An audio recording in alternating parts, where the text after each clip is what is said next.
शिमला में कांग्रेस नेताओं ने दी पूर्व प्रधानमंत्री राजीव गांधी को श्रद्धांजलि। शिक्षा मंत्री रोहित ठाकुर बोले, राजीव गांधी का देश विकास में अहम योगदान।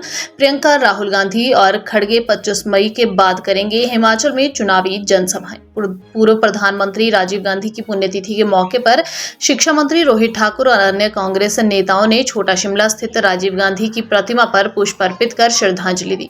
कांग्रेस मुख्यालय राजीव भवन शिमला में भी कांग्रेस नेताओं और कार्यकर्ताओं ने पुष्प अर्पित कर राजीव गांधी को याद किया। इस मौके पर रोहित ठाकुर ने कहा कि राजीव गांधी ने कम समय में कई ऐतिहासिक कार्यों को किया है, जिन्हें आज भी लोग याद करते हैं। रोहित ठाकुर ने कहा कि आईटी क्षेत्र, महिलाओं को पंचायती राज में 33% आरक्षण और 18 साल की उम्र में मताधिकार का फैसला राजीव गांधी की सरकार के समय में हुआ था। राजीव गांधी ने देश के विकास में अहम योगदान अदा किया है और महिलाओं व युवाओं के सशक्त किया। आज पूरा देश राजीव गांधी को याद करता है। वहीं रोहित ठाकुर ने कहा कि कांग्रेस पार्टी के राष्ट्रीय नेता मल्लिकार्जुन खड़गे, प्रियंका और राहुल गांधी 25 मई को हिमाचल प्रदेश में चुनावी जनसभाएं करेंगे, जिसको लेकर रूपरेखा बनाई जा रही है। प्रदेश में कांग्रेस पार्टी को जनता का पूरा समर्थन मिल रहा है और सभी लोकसभा और विधानसभा उपचुनाव की सीट पर कांग्रेस जीत दर्ज करेगी। जी आज पूरा राष्ट्र हमारे दिवंगत नेता राजीव जी को याद कर रहा है और उनका इस देश के लिए एक बहुत बड़ी कंट्रीब्यूशन रही।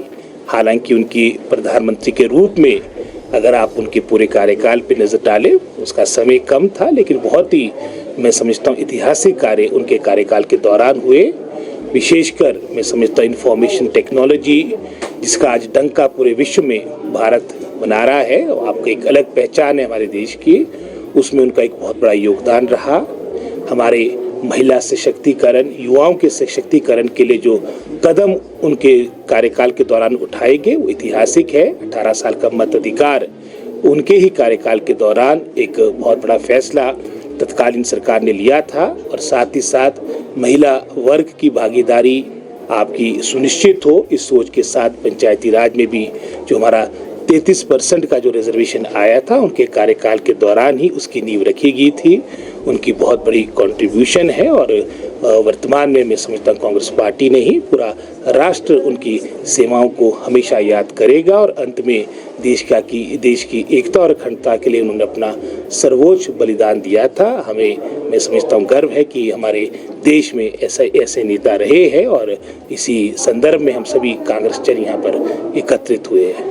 सर, प्रचार में क्योंकि बीजेपी के राष्ट्रीय नेताओं का प्रवास शुरू हो गया है, भारतीय जनता पार्टी का तो प्रचार कभी खत्म नहीं होता है, वो चाहे चुनाव का समय हो या आगे पीछे भी हो, तो 24/7 राजनीति पर आप विश्वास रखते हैं। लेकिन अब जैसे हिमाचल प्रदेश के अब मैं समझता हूँ मात्र 10 दिन के आसपास का समय रह गया है और जिस तरह के हमें फीडबैक अभी AICC से आया है, 25 के उपरांत हमारे जो शीर्ष नेता है वो प्रदेश में आएंगे, भिन्न भिन्न पार्लियामेंट्री कॉन्स्टिट्यूंसीज में जाएंगे और निश्चित रूप से हमारे काडर को, हमारे जनता जनार्दन का सारी बातों को लेकर उनको अवगत कराएंगे, हमारे काडर को गैल्वेनाइज करवाएंगे। रैलियां डिसाइड होगी सर, प्रियंका गांधी की या खड़गे जी की, कोई कितनी? ये डिसाइडेड है कि प्रियंका जी हिमाचल आएगी। बाकी जहाँ तक स्थलों के चयन की बात है उसमें प्रियंका जी की बात आ गई, राहुल जी की बात आ गई, खड़गे जी की बात आ गई, शुक्ला जी की बात आ गई। आज या कल में इसमें अंतिम रूप दिया जाएगा।